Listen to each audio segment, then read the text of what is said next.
Hey, how's it going, everyone? I want to welcome you guys to this Think and Grow Rich Mastermind. So, I created this mastermind here for one simple purpose. I created this for everyone who has not read this book yet, and vice versa. If you're someone who's watching this right now and you've already read the book, welcome as well. Um, or if you're just someone who wants to get the key points, I think this is for you right here. So, with that being said, welcome to this mastermind of Think and Grow Rich. I'm going to take you lesson by lesson, and each of these 12 things that constitute real riches.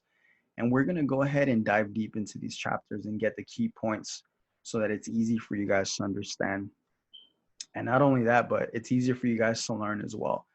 You're more than welcome to read the book if you have it with you. If you don't, then this is a good study guide as well. So with that being said, let's begin. Let's jump right into it. Lesson one, desire. I want to start out by saying there are 12 things that constitute real riches. So when you think of riches, you think of money, financial wealth. So there are 11 things that are more important than that, at least in my opinion. So number one, a positive mental attitude.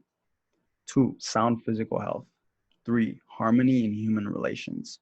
Four, freedom from fear. Five, the hope for future achievement. Six, the capacity for applied faith. Seven, willingness to share one's blessings with others. Eight, to be engaged in a labor of love.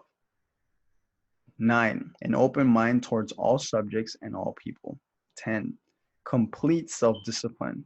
11, wisdom in which to understand people. And lastly, financial security. Now notice how money is at the very end of the list. In my opinion, I feel like these 11 things are more important than money because, yeah, money can buy you your dream lifestyle, your dream material items. Money can pay for living in the home you want or the type of clothes you want to wear, etc. But what is money if you don't have a positive mental attitude or sound physical health?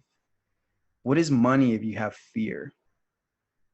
Or what is money if you don't have good relationships with people, you know? So money is good, but there are other things more important than that. And that's basically what Napoleon Hill talks about here, this little part. I want to go ahead and start by reading you a small passage in Think and Grow Rich. We're going to go ahead and start in the chapter of desire. A long while ago, a great warrior faced a situation which made it necessary for him to make a decision which ensured his success on the battlefield. He was about to send his armies against a powerful foe whose men outnumbered his own. He loaded his soldiers into boats, sailed to the enemy's country, unloaded soldiers and equipment, then gave the orders to burn the ships that had carried them there. Addressing his men before the first battle, he said, "You see the boats going up in smokes.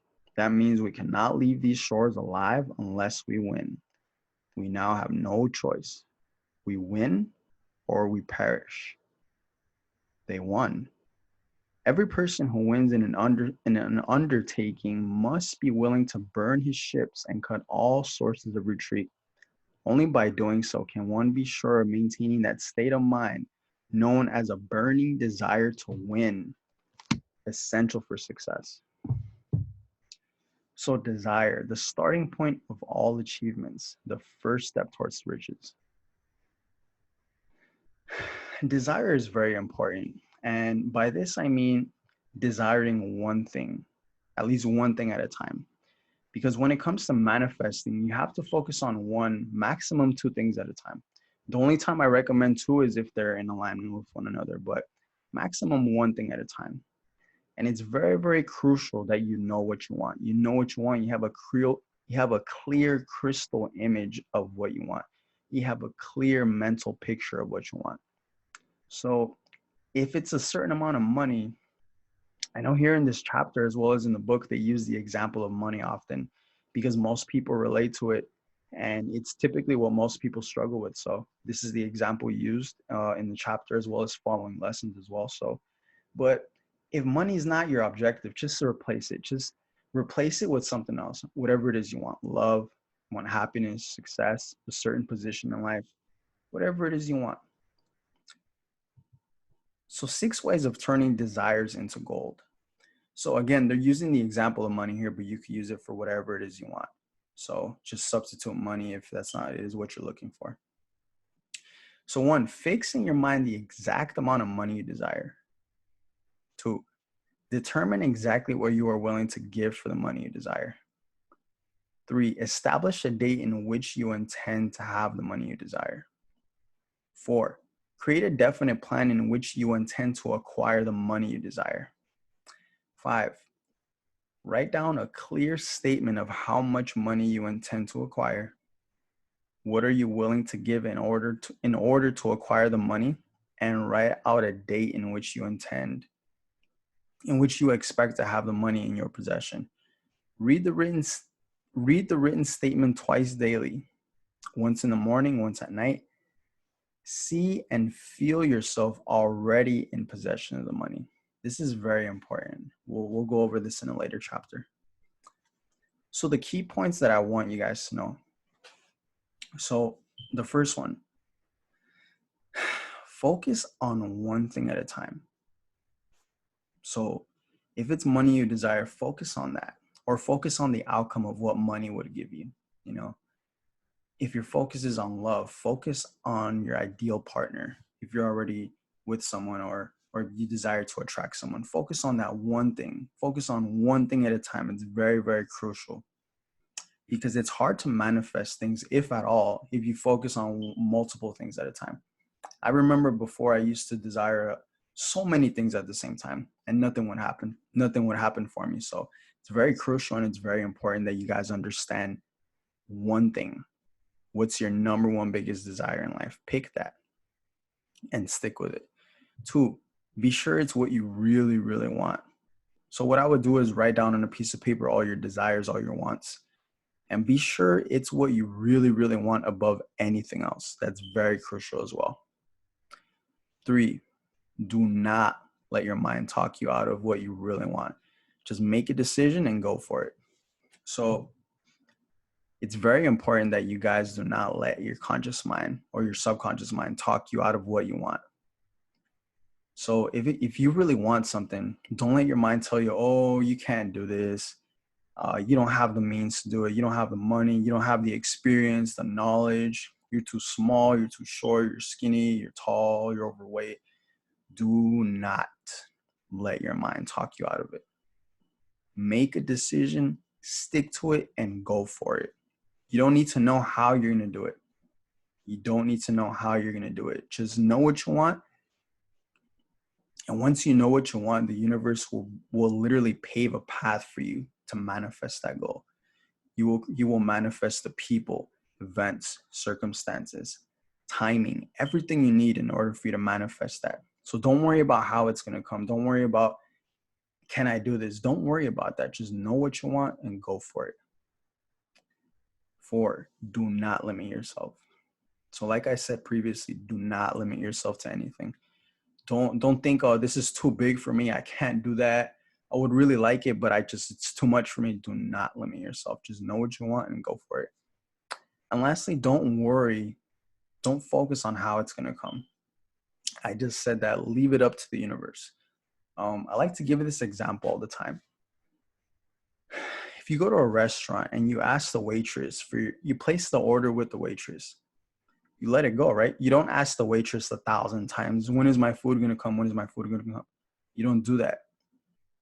You place your order with the expectation that the food is on its way, okay? And it's the same thing with the universe. You got to put something out to the universe. You place your order form to the universe one time, okay? Once. And you hold that expectation that it's going to show up in your life. You have to have that expectation and that certainty that it will show up in your life. It's very important. And disconnect with the how to. How is it going to happen? How am I going to do it? Again, you don't go to a restaurant and you don't go to the kitchen and ask the chef, hey, how are you going to prepare my food? No, you don't do that. You know, the chef knows what he's doing. You trust that the person knows what he's doing and that the food will be delivered to your table how you want it, and it will be amazing. And that's exactly what the universe. Don't question on how it's going to show up. Don't worry on how it's going to show up. Don't think about how it's going to show up. Just know that it will. Leave that up to the universe. So here's an example of the written statement given in the chapter. So let's say my goal was money, right? My goal was money. My written statement that I would repeat twice every day would be, I, Juan Garcia, am so happy and grateful now that I have $1 million in my possession as of December 5th, 2020, by impacting thousands of lives worldwide as a success coach, and will sacrifice time watching sports on TV as well as time with my family and friends for its attainment. So it's very, very important and crucial that you make a sacrifice. It's also very important that you have a date by which you want it by. And it's also very important that you have a plan set for its attainment. And it's also very important to have the amount of money, or maybe your goal isn't money, but I'm just doing it right here. If your goal is money, how much do you want to earn? Be very, very specific. The universe will respond easier to you if you're very specific on what you want. So be very specific in how much you want. Be very specific by when you want it by. Be very specific through which services you intend to render. And be very specific on what you're willing to give for its achievement. So with that being said, that concludes lesson 1 in desire. What I want to do is I want you guys to go over this over and over again. Repetition is the mother of all skill. So the more you watch this, the more you read the chapter on desire, the more this is going to stick to you, and then the more that it's going to become a part of your daily living. So with that being said, guys, I appreciate your time, and I will see you guys next week.